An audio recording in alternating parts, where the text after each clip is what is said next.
नमस्कार, times of Swaraj में आप सबों का स्वागत है और मैं हूं संतोष सिंह। और आज हम टाइम्स ऑफ स्वराज में बात कर रहे हैं उस सर्वे की जिस सर्वे की हम चर्चा पिछले एक सप्ताह से कर रहे हैं। मतलब पिछले शनिवार से हम ये चर्चा लगातार कर रहे हैं कि एक ऐसी सर्वे रिपोर्ट आई है जो एनडीए की बेचैनी बढ़ा दी है। और वो बेचैनी इस कदर बढ़ा दी है कि आप उसका अंदाज़ा नहीं लगा सकते हैं। विदेश में वहाँ जश्न का माहौल बनाने की कोशिश हो रही है, चांद पर हमारा कब्जा हो रहा है, फिर भी बेचैनी बनी हुई है। और बेचैनी इस कदर कि अब मीडिया भी तय नहीं कर पा रही है कि क्या खबर चलाए, कैसे खबर चलाए, किस अंदाज में खबर चलाए। कोई कह रहा है कि इंडिया और एनडीए के बीच अब मात्र 2% का फासला रह गया है। कोई चला रहा है कि राहुल गांधी की वापसी 75% लोग चाह रहे हैं। कोई चला रहा है कि लड़ाई बराबरी की हो गई है और 2024 का परिणाम कुछ और हो जाए तो कोई बड़ी बात नहीं होगी। और इन सब के बीच सरकार भी यही सोच रही है कि कुछ न कुछ गड़बड़ हो रहा है। और ये गड़बड़ इसलिए भी हो रहा है, ये समझने की ज़रूरत है। कई राज्यों में विधानसभा के उपचुनाव की घोषणा हो गई है, लेकिन 4 लोकसभा क्षेत्र मार्च से लेके अब मई तक के बीच में इस देश के 4 लोकसभा क्षेत्र में सदस्य या तो अयोग्य घोषित कर दिए गए या उनका निधन हो गया है। उसमें 2 सीट बीजेपी के कब्जे की थी, एक कांग्रेस, एक बीएसपी की। गाजीपुर बीएसपी का ध्यान होगा, मनोज सिन्हा को चुनाव हराने वाले लोग। उन 4 सीट पर चुनाव हो, इसकी सुगबुगाहट भी नहीं हो रही है इलेक्शन कमीशन की तरफ से। जबकि पिछले बार 2018 में इसी तरीके की चुनाव होनी थी तो जो इलेक्शन कमीशन ने चुनाव करा लिया था। उस समय इलेक्शन कमीशन ये नहीं देखा कि जो जीत कर आएंगे उनका कार्यकाल 1 वर्ष से कम समय का होगा। लेकिन इस बार वो देख रहे हैं तो कुछ तो बात है, कुछ तो अंदर खाने में चल रहा है। और कुछ ऐसी बात है जिस बात को लेकर टीम मोदी असहज है। और इस असहजता का अंदाज़ा इसी बात से लगाया सकता है कि अब जो कार्यक्रम सितंबर के अंतिम सप्ताह में शुरू होना था, बीजेपी के सांसद गांव की तरफ चले, अब वो सितंबर के पहले सप्ताह से ही शुरू कर देना है। सभी सांसद को अब अपने क्षेत्र में रहना है, दिल्ली छोड़ देना है। मतलब पूरी तौर पर सांसदों को कहा गया है कि अब आपको दिल्ली प्रवास में नहीं रहना है, अब आप अपने संसदीय क्षेत्र में जाएं, जनता के बीच जाएं। मतलब चुनाव से पहले आपको लौट के दिल्ली नहीं आना है। दिल्ली से जितने आवास हैं वो सारे आवास खाली मिलने चाहिए। और ये आदेश समझ सकते हैं कि इनके द्वारा जारी किया गया होगा। सीधे सीधे मोदी और शाह के तरफ से ये सभी सांसद, बीजेपी के सांसदों को ये फरमान जारी हुआ है कि 1 सितंबर से सांसद जब तक शीतकालीन सत्र शुरू नहीं होता है तब तक वो दिल्ली में नज़र नहीं आएंगे। अपने अपने कॉन्फ्रेंसीज में जाएं, जनता के बीच जाएं और अपने किए गए कामों का हिसाब दें। साथ ही मोदी ने क्या किया है इस पर चर्चा गांव-गांव में होनी चाहिए। इतना ही नहीं, मंत्रिमंडल विस्तार की जो चर्चा हो रही थी कि इस महीने के अंतिम तक प्रधानमंत्री की विदेश यात्रा के लौटने के बाद मंत्रिमंडल का विस्तार हो जाएगा, वो भी फिलहाल कहा जा रहा है कि टाल दिया गया है।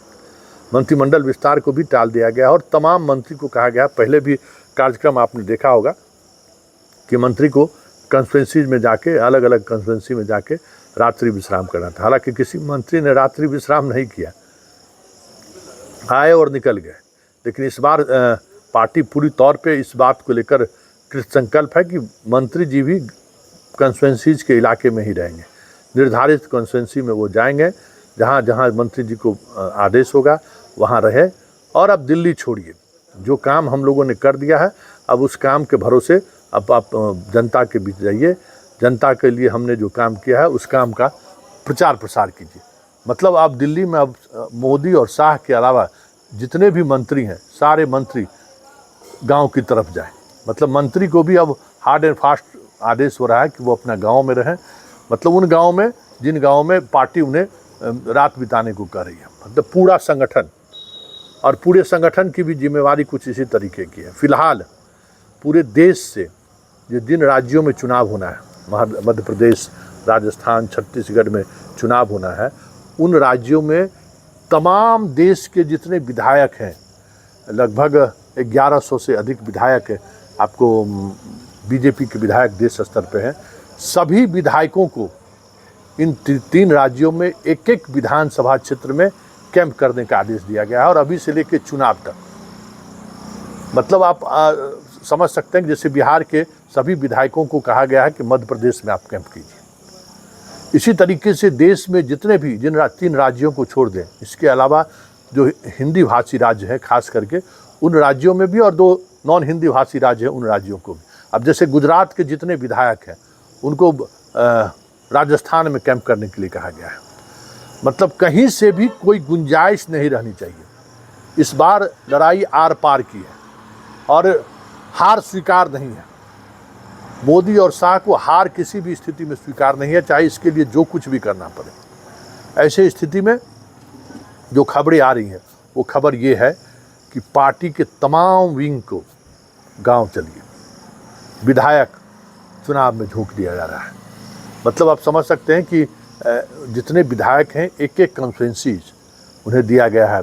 महाराष्ट्र के विधायक हों, चाहे गुजरात के विधायक हों, चाहे तेलंगाना से विधायक हो, जहाँ कहीं से भी बीजेपी के विधायक हैं उन राज्यों में जाइए। मतलब नवंबर दिसंबर में जो चुनाव होना है उसके लिए अभी से कमर कस लीजिए आप। सारे को विधानसभा क्षेत्र वाइज, कंस्टिट्यूंसी वाइज जिम्मेवारी दी गई है। तो इस स्तर पर तैयारी हो रही है। आखिर सर्वे रिपोर्ट में ऐसा है क्या जो इतनी घबराई हुई है टीम मोदी? भाई कोई तो तुलना ही नहीं था, कहाँ कहीं कोई लड़ाई बता रहा है। जो सर्वे रिपोर्ट कह रहा है कि दोनों के बीच मात्र 41 और 43%, मतलब टीम इंडिया का वोटिंग परसेंटेज 36 से बढ़कर 41 हो गया है, और बीजेपी का वोटिंग परसेंटेज जो 45-46% से घट के 43% पर, मतलब मात्र 2% का फर्क रह गया है। लेकिन सीट की बात करें तो सीट कह रहे हैं कि 300 से ऊपर सीट आएंगे। 360 सीट एनडीए सीट जीतेगी, 360 जो 2019 में भी नहीं जीती थी। कांग्रेस 50-55 से बढ़कर 70-75 तक पहुंच सकती है। ये बाकी लोग 180-90 के बीच में आके रह जाएंगे। तो ये फार्मूला किसी को समझ में नहीं आ रहा कि 2% वोट पे इतना बड़ा फर्क होता है। ऐसा नहीं है कि नहीं होता है, लेकिन इतनी नज़दीकी फासला अभी आ जाए, अभी जबकि चुनाव का वक्त काफ़ी वक्त है। ऐसा नहीं है कि बहुत 2 महीने बाद चुनाव होना है, मई में चुनाव होना है, मई तक में सरकार गठन होना है। तो 2% का जो फ़र्क है वो फ़र्क बहुत ज़्यादा फ़र्क नहीं है। लेकिन बेचैनी इस बात को लेकर है कि ये जो फ़र्क है क्षेत्रीय दलों के उभार की वजह से नहीं है। क्षेत्रीय दल जहाँ हैं वहाँ अपने जगह पर अपने तरीके से स्टैंड बाई है। समस्या कांग्रेस को लेकर हो रही है। राहुल लगातार अपना ग्राफ बढ़ा रहे हैं, राहुल की लोकप्रियता लगातार बढ़ रही है। मतलब मोदी की लोकप्रियता को लेकर भले आप 60% पर टिके हुए हैं, लेकिन राहुल जो 18-20% पर था वो 30-35 पर पहुंचता जा रहा है। मतलब अब जैसे ही 40 क्रॉस करेगा 60 वाले लोग नीचे आना शुरू हो जाएगा। ये स्टेटिक्स है जो इन चीज़ों पर नज़र रखते हैं, वो ये चीज़ें समझना शुरू कर दी हैं कि कुछ न कुछ चीज़ें चल रही हैं। और अगर बीजेपी के अंदर हम बार बार कह रहे हैं कि बीजेपी को 2019 के लोकसभा चुनाव में 37% वोट मिले थे, जो इस बार कह रहे हैं कि 5 से 6% वोट घट रहा है। और विपक्षी एकता से इस की वजह से ये चीज़ें और मजबूती का रूप धारण कर रहा है। ज़रा सुनिए, संजय झा ने आज बड़ा बेहतर तरीके से इस गणित को समझाने की कोशिश की है कि बीजेपी की बेचैनी की वजह क्या है। ज़रा आप भी सुनिए क्या कह रहे हैं संजय झा। संजय झा बिहार सरकार में मंत्री हैं, और मंत्री ही नहीं हैं, हर बैठक में, बिहार की बैठक से लेके बेंगलुरु के बैठक तक वो नीतीश कुमार के साथ साये की तरह रहे। हर नवीन पटनायक से मुलाकात को छोड़ दें तो अभी तक जितनी भी मुलाकातें हुई हैं विपक्षी एकता को लेकर, तमाम बैठकों में नीतीश कुमार के साथ संजय झा साया के साथ समान उनके साथ रहे हैं। इसलिए संजय झा की बात को हल्के में नहीं लिया जा सकता है। तो जरा सुनिए संजय झा क्या कह रहे हैं। माननीय मुख्यमंत्री जी उसमें जा रहे हैं, और आपको पता है कि सबसे पहली बैठक पटना में हुआ था और उसके बाद बेंगलोर में हुआ था, तो मुझे ये उम्मीद हम लोग करते हैं कि उस जो एक फाउंडेशन बिहार ने दिया इस पूरे इंडिया अलायंस को, उसका जो एक स्वरूप जो है, जो उसका मेजर फ्रेम कैसे चीज़ें मूव करेंगी, वो ज़रूर कोई नतीजा मुंबई के बैठक से निकलेगा। आप पिछले दोनों बैठकों में आप रहे हैं, तो अब तक की बात कैसी रही? बहुत सकारात्मक रही। ये उम्मीद कोई नहीं करता था कि एक साथ सब लोग बैठेंगे। 31% वोट मिला है बीजेपी को, उसी पे सरकार है। अब सारे लोग मिल जाएंगे तो आप सोचिए क्या होगा इलेक्शन। लेकिन जो लोग सोच रहे थे एक साथ नहीं बैठेंगे, विपक्ष का वोट बटेगा, नीतीश कुमार पूरे देश में जा करके सबसे बात करके सबको एक प्लेटफॉर्म पे लेके आए।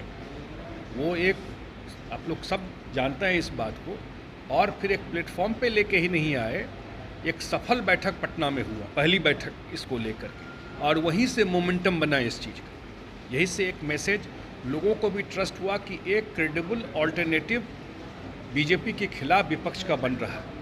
और उसका एक स्वरूप आपको बेंगलोर में भी देखने को मिला कि एक मैसेज गया, सारे लोग एक साथ आए। कर्नाटक का रिजल्ट आपके सामने है। और अब जब मुंबई में बैठक हो रहा है, एक ईस्ट में बैठक हो गया, एक साउथ में बैठक हो गया, और एक वेस्ट में भी मुंबई में बैठक हो रहा है। अब मुंबई में जब बैठक होगा, इसका डिटेग्रिटीज़ क्या होगा आगे के अलायंस में लेकर के, मुझे लगता है उसका। तो आपने सुना कि संजय झा क्या कर रहे हैं, और संजय झा का अंदाज क्या है। यही अंदाज बीजेपी को बेचैन किए हुए है, और यही अंदाज बिहार में जो 17-18 सीट दे रहे थे लोग, अभी तक सर्वे रिपोर्ट, वो अब 26 से 30 तक पहुंच गए हैं। बेचैनी यही है। देखिए आगे आगे होता है क्या, लेकिन इतना तय है, कई तरह की चीज़ें ऐसे सामने आ रही हैं जो बता रही है कि मोदी वाकई में घबराए हुए हैं। अब उसमें इलेक्शन कमीशन तो पूरी तौर पर एक्सपोज हो रहा है। 4 लोकसभा खाली है मई से ही, लेकिन उसकी चुनाव की घोषणा अभी तक नहीं हुई है। आखिर क्यों नहीं हुई है?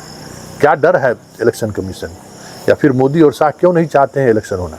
क्योंकि चुनाव आयोग 2018 में से इस परिस्थिति में 6 महीने के लिए बची हुई थी, तब भी चुनाव करा लिए थे। और ये नियमावली भी है इलेक्शन कमीशन के, अगर 6 महीने से ज़्यादा समय है तो उनको चुनाव कराना है। यहाँ तो 1 वर्ष का सवाल था, फिर भी उन्होंने चुनाव नहीं करा है। मतलब कुछ न कुछ खेला हो रहा है, और खेला किस अंदाज में हो रहा है उससे इस बेचैनी से समझा जा सकता है कि कहीं न कहीं कुछ चीज़ें चल रही हैं। देखिए आगे आगे होता है क्या, लेकिन इतना तय है कि जिस तरीके से विपक्षी एकता मुंबई पहुंच रही है, मुंबई के बाद टीम इंडिया का परफॉर्मेंस छोड़िए, एग्रेशन और तेज आपको दिखे आने वाले समय में, तो कोई बड़ी बात नहीं होगी। क्योंकि राहुल ने जिस अंदाज में आज चीन के सहारे मोदी पर हमला बोला है, वो हमला बता रहा है कि बीजेपी के आने वाले दिन अच्छे नहीं होने वाले हैं।